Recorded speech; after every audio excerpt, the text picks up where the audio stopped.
Hey everybody, this is Talkative Carl back again for another chaotic lore video. And today is going to be a long one, and this is partly a request, but something I've been wanting to do for a long time. Today we'll be covering the history of the Marrillian tribe.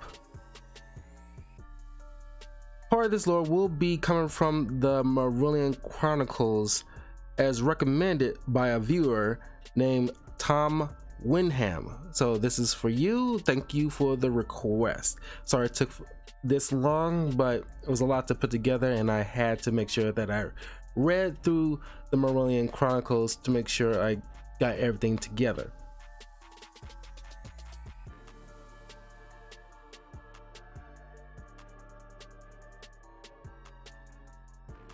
The Marrillians are a secret fifth tribe of Param. They are a race of aquatic creatures long forgotten over 2,000 solons ago.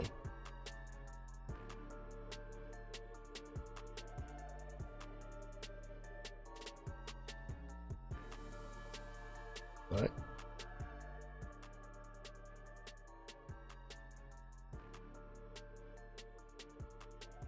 Over 1,000 years by Earth time. Marrillians can be divided into three classes. There are the chieftains, who are the commanders like Aun and Milain. The floor morphers, who can be considered this tribe's version of magicians, but they're considered but their powers derive from the water. Falfor and MAGMA are prime examples. Finally, there's the Choral, the Marrillian foot soldiers. Sunlass and Black Drin are part of this class. If you notice, these creatures' appearance resemble real-life sea creatures like crustaceans, octopi, and sea serpents. Marrillian society are led by the Sycum, a collective of chieftains as counsel to the head oligarch. Let's read the Sycum Manus Chamber really quick. Initiative, Courage.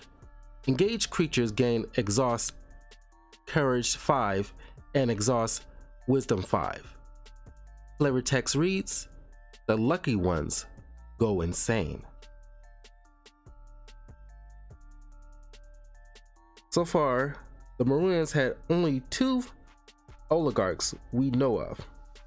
In the past, during the first Marrillian invasion, as told in the book Chaotic Marrillian Chronicles, there was Ferenthal.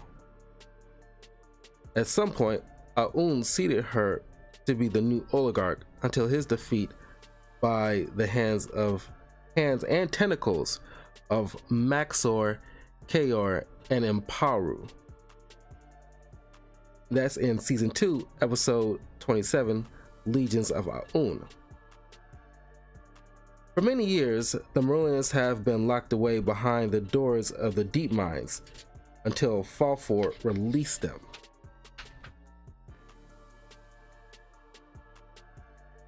You can find the majority of Marrillian cards in Rise of the Oligarch set.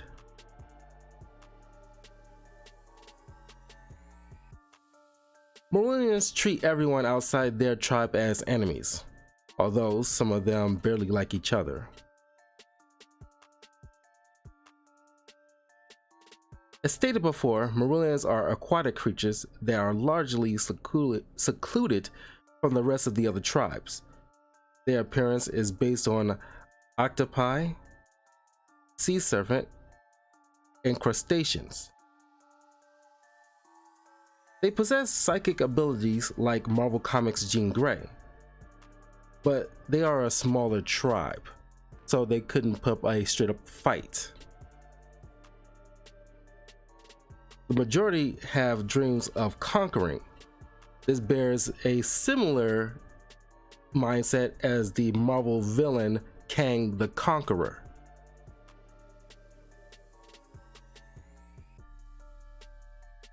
Over 2,000 solons ago, a month or so before the first Marrillian invasion, there was a time Marrillians did live among the other tribes in Param. However, due to their low numbers and weakness on dry land, the oligarch at the time, Ferental, instructed her tribe to remain in secret under the depths of the ocean. I might butcher some of these Marrillian names, so just bear with me. Only allowing scouts to spy on the other tribes to better understand them, and only when the time is right, attack. Around this time, a high muge of the Mapedian tribe named Kalai discovered the Mapedians working in the mines had been paralyzed by a snake. Upon defeating the snake, she discovered it swallowed a mysterious rock imbued with musical abilities. After she cured the victims, Kalai took the rock to her quarters, did some modifications, and polished it down to a sphere. After Kalai and her fellow muges tested the psionic enhancing abilities of the sphere, they decided to name it the Kalian sphere after Kalai, since she discovered it. But because the mujiks tested the Kalian sphere's power, this sent a psychic ping to the Marrillians because of their psychic powers being so powerful. The fluid morpher named Mahadil decided to risk everything to travel on land to acquire the source of that power. He did so against his superior's wishes, but the Marrillian scout Haratalat decided to lead him to the water source close enough to the item. This happens to be in Mapedian territory, too much to their disdain. At least, the other areas of Param either offered shade or quick access to water. This was a straight up desert. But Mahadil wasn't going to be deterred. Much like we've seen in the show, where Falfor used his fluid morphing abilities to appear as an underworlder, after witnessing the appearance of a few Mapedians, Mahadil morphed into a Mapedian, or at least close to one. He stole some cloth to cover himself and proceeded into the village of the Mapedians.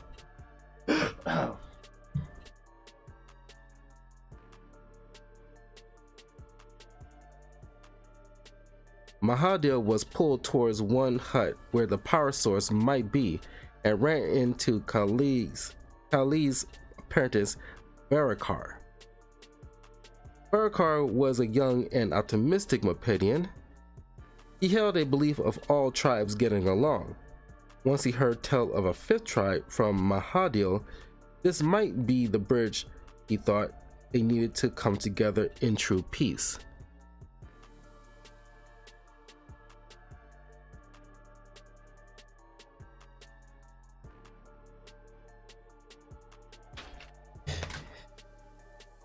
But the only true thing Mahadil said was he comes from a fifth tribe. Everything else was a straight up lie. He claimed he just wanted to witness this unique power, and the all too trusting Varakar let the strange Marrillian touch it. Of course, Mahadil overpowered Varakar and several soldiers and made off with the Kalian sphere. Once Mahadil came home, he showed the sphere's powers to the oligarch Ferental and other Marrillians. Deciding the time to strike is coming, she ordered an attack on Kaisef. Because the one thing the Marrillians feared from the other tribes were their muges' power.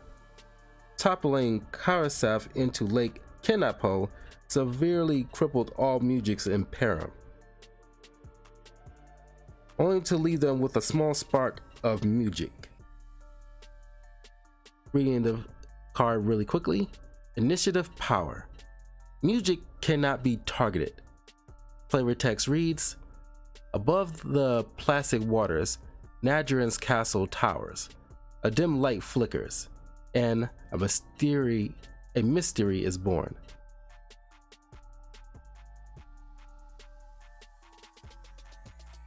Soon after, each tribe fell under the control of the Marrillians. First, the Danians, because once they mind controlled the queen, the hive was theirs to command. Then the Underworlders, the Overworlders, and finally the Mapedians. Despite Kalai's efforts trying to dispel the mind control, Mahadil distracted her with a mind control Varikar. Kalai managed to escape their grasp, however. This is where the Marrillian Chronicles left us, with no sequel to see what Kalai did next. My theory here: Kalai must have dispelled the other Mujiks first to further heighten their powers to completely break the Marrillians' thrall over everyone else. With the link broken and them exposed on dry land, the new oligarch Aun had the doors of the deep mines constructed to keep the other tribes at bay. The Marrillians were chased through the doors, but before it was shut, Aun somehow mind-wiped the Marrillians' existence from the majority of the other tribes, to the point of just having vague understanding what's behind the doors of the deep mines. This is when an agreement was struck. Only time in the history of Param where all tribes agreed on anything. Each tribe used music to lock the doors, and statues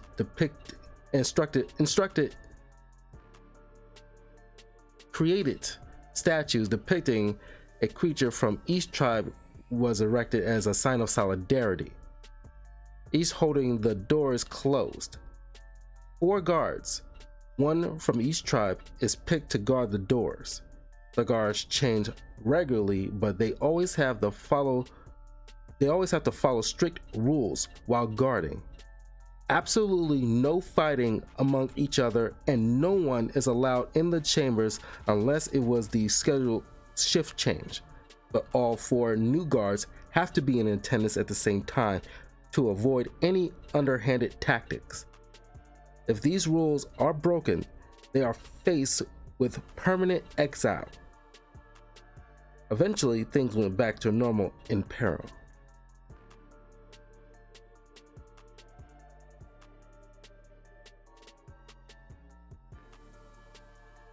Aun strategically placed Falfor in Ice Pillar as a literal sleeper agent, so when he awakens, hopefully enough time has passed so he can release his fellow Marrillians and they can enact their revenge. In Season 2, Episode 12, From the Deep, Falfor was released from his icy prison by Kaibon and Jigarex. He was taken to see the overworld leader, Kaor. Falfor tells Kaor that he comes from the lost tribe called the Marrillians. Long ago, every tribe lived in harmony with the Marrillians as the leaders, using the Kothika as the power source. But the other tribes grew jealous, revolted, and overthrew their leaders. The Marrillians fled inside the doors of the deep mines with the Kothika. Of course, it was all a lie, and Kaor, even though he was tempted, knew something was up, and commanded Falfor to be locked up until Kaor can prove his story right. Because as he told Falfor, the only thing the 4 tribes ever agreed on was to never open those doors. However, Falfor used his psychic powers to break out and went to Kaor's enemy, Lord Von Blut, with the same lie he told Kaor. Power hungry as Blut is, he bought into it and led his army to the deep mines. Kaor tried to stop it, but was too late. The Marrillians was released. Reading from the Deep Mines flavor text. Initiative speed. At the beginning of combat, all creatures with elemental type water gain 10 energy. Flavor text reads, to a rare sign of solidarity, all 4 tribes guard these massive doors, hoping they never open again. Open doors of the deep mines. Initiative, Minion. Creatures play their abilities as if each creature's controller also controls a chieftain. Flavor text reads, prepare yourselves. This is the nightmare I foretold. Nadrin.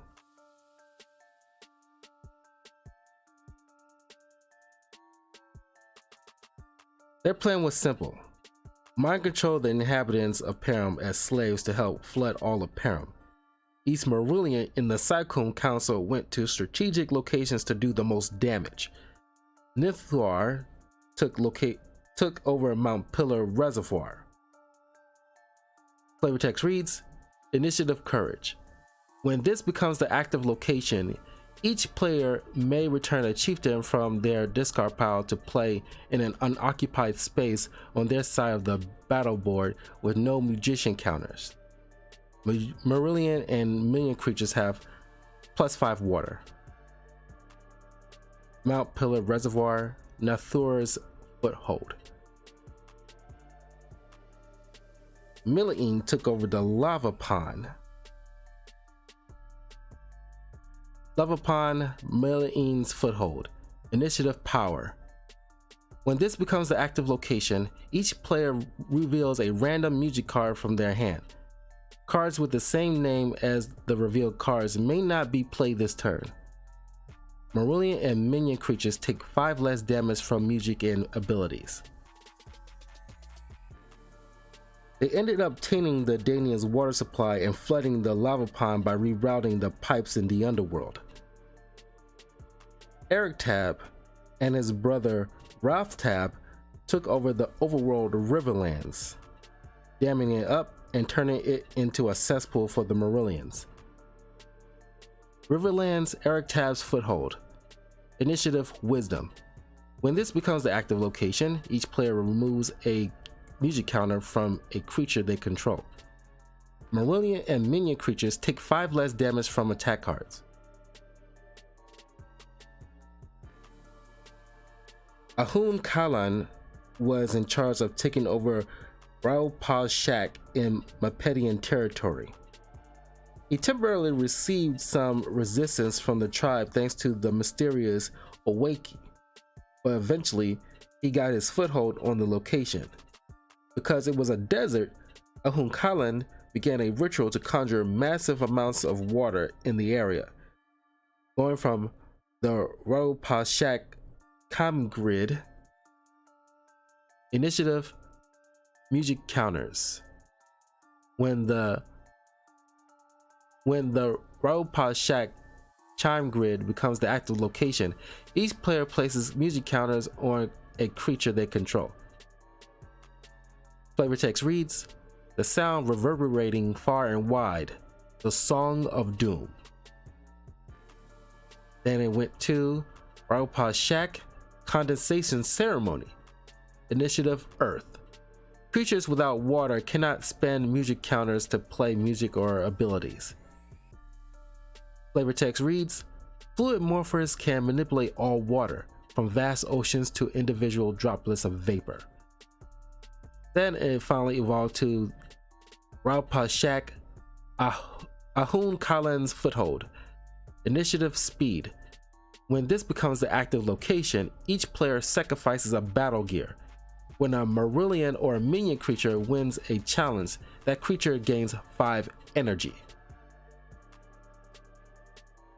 Marrillian would later bribe and later brainwash the chaotic player named Mr. E into battling other players and report back in order to better understand how the enemy fights.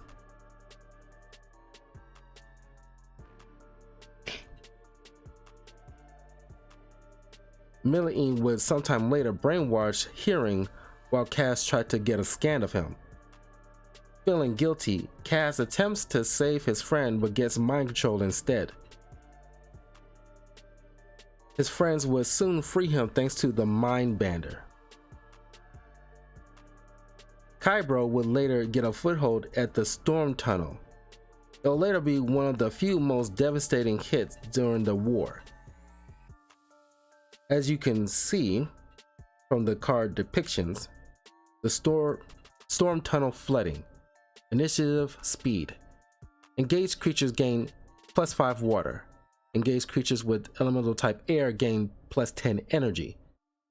Flavor text reads, the air drowns, the sky cries, the winds cease, the hope dies. The storm tunnel, Kybro's foothold.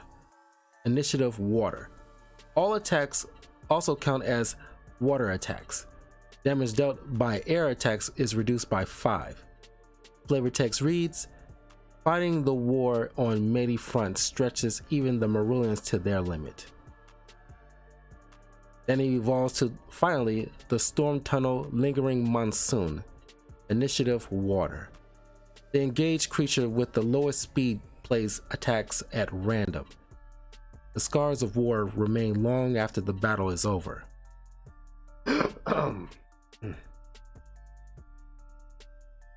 Knowing the other tribe's muges would pose a considerable threat, Aun would lift the Marrillian Cyrillian's exile to use his ability to silence nearby music to go after the high muges. Because of the devastating hit at her reservoir, Queen Alexia sent Audu Bothax, Rasnus, and other Danians to dig into Kiru City for a new home. But at the same time, Maxor bear witness to the fall of the Riverlands. He arrived in time to stop the fight between his troops and the Danians. He instructed Rasnus to tell Alexia they need to call a truce in the wake of the Marrillian invasion. Kaor returns with an organized task force of underworlders to repel Marrillian forces at Marsh of Murk. Although successful, Aun speaks through a brainwashed Raren, saying that this was a ploy in order to lure Kaor away from Underworld City so he can completely take over. With the truce, a tribal alliance was formed. Prince Mardinu, King of Toborn, and Audu Bothax trained their soldiers to fight as one. At first, things go off a rocky start because of old grudges, but because a brainwashed Lightstone trying to pick them off one by one, they learn to fight side by side. While some underworlders joined the tribal alliance, Kaor still had too many enemies there, so he took refuge near Rokar Ravine with only a few allies knowing his location. Reuben is one of the few Mepedians who refused to work alongside his enemies, instead deciding to fight a guerrilla warfare against the Marrillians. The Alliance began retaking the lava pond thanks to the command efforts of Agathos, Kirill, and an unbrainwashed Magma, fighting back against Aradak and his forces.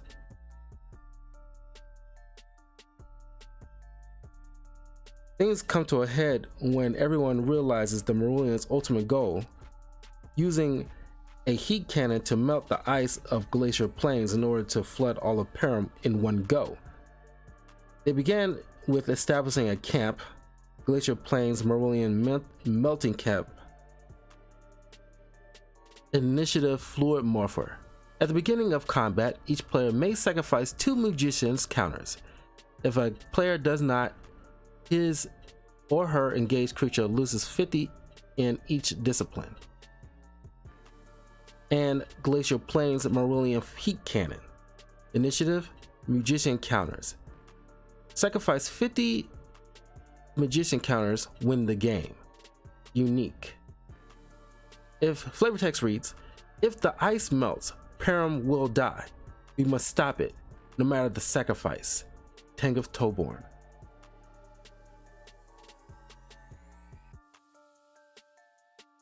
Thanks to the fire geysers, the process has already started.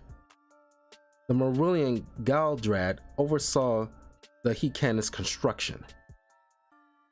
With the war reaching its conclusion, the Mepedian conjurers summoned their war beasts to aid in the war and beat back the Marrillian Crawl's forces. Goram, along with his lieutenant He Pian, managed to not only save Queen Alexia but beat back Zistar and Nuthar from the Mount Pillar, but not without heavy losses. As you can see from Mount Pillar Reservoir liberated. Initiative Danians. Mount Pillar Reservoir become the active location. Each player infects an uninfected creature they control. Flavor text reads, the Danians' lifeblood is also the root of the Mepedians' hatred. After realizing the Marrillians' plan to melt Glacier Plains, Maxor has Tenguth lead a squad to stop it, while the rest plan to take down Aun. Thanks to Tom and his friends, they informed Nadrin and the others that Tartarak was a brainwashed spy before he led them into a trap. At Glacier Plains, Tenguth and his team fought the Marrillian forces. However, in order to stop the flooding of Param, Tenguth used Symphony of Stasis, but at the cost of his life. While Kaor, Maxor, and Imparu take the fight to Aun at Lake Bleaker, which increases his power, Aun sends a psychic attack on Kiru City, mind controlling most of the Alliance. Lake Bleaker. Initiative Wisdom. At the beginning of combat, engaged Marrillians lose 10 energy. Engaged Marrillians named Aun gain 20 energy instead. The legend forge here will last for generations. Flavor text.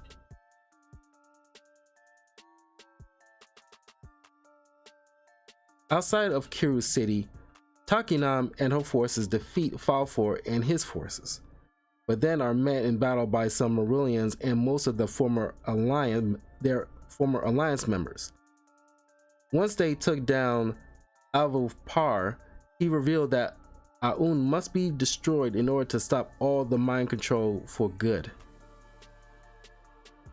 Back at Lake Bleaker, Aun takes on his true form as he battles the combined efforts of Imparu, Maxor, and Kaor. They manage to force him into the negatively charged lake, destroying him. This takes away the other Marrillian psychic powers because they are tied to the oligarch. This forces them to retreat, with the Troubled Alliance giving chase.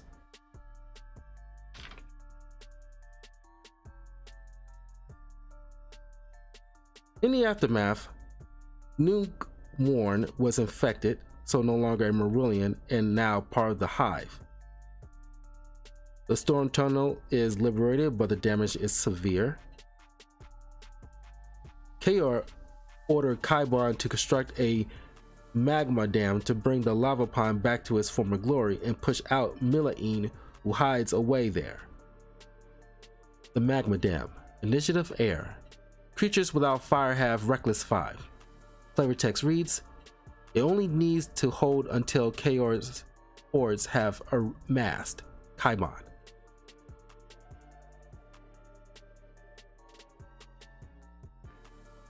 Lord Von Blut is chased out of the underworld and deemed traitor for siding with the Marrillians. He goes beyond the doors of the deep mines, but is treated as a slave by the Marrillians there. For a while, Ahun Kalan and a couple of loyal Marrillians stay in Ryu's shack. He seeks to become the next oligarch.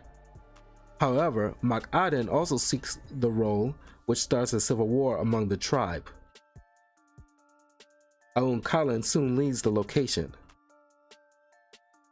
Finally, many high musics restore Kaisef to its former glory, but the Marrillians still around have plans on conquering the water quadrant in the location, but not without a fight against the Overworlders. The likelihood of the Marrillians getting this quadrant is low, considering the relationships formed with the other tribes who are more than willing to lend a hand.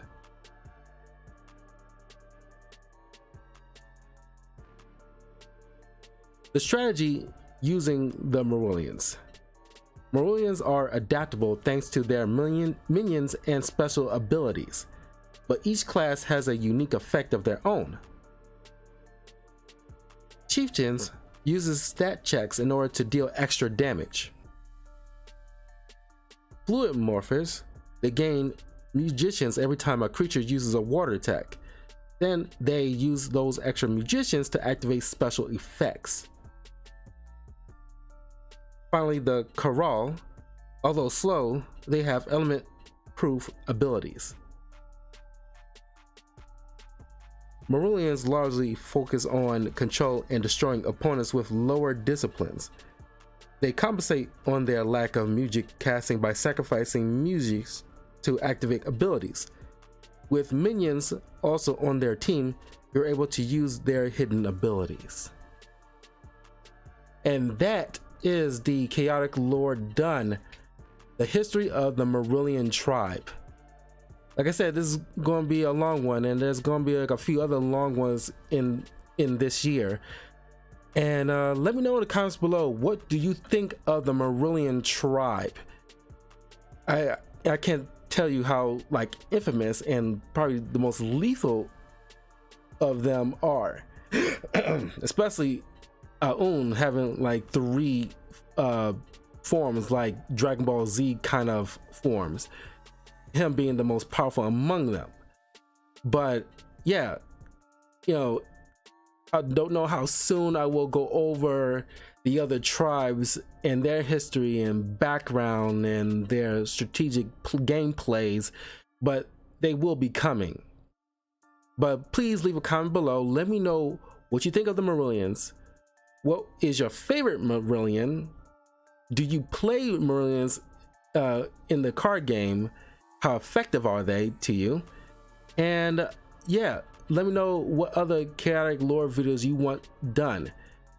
Please leave a like, of course, comment, and share this with your friends.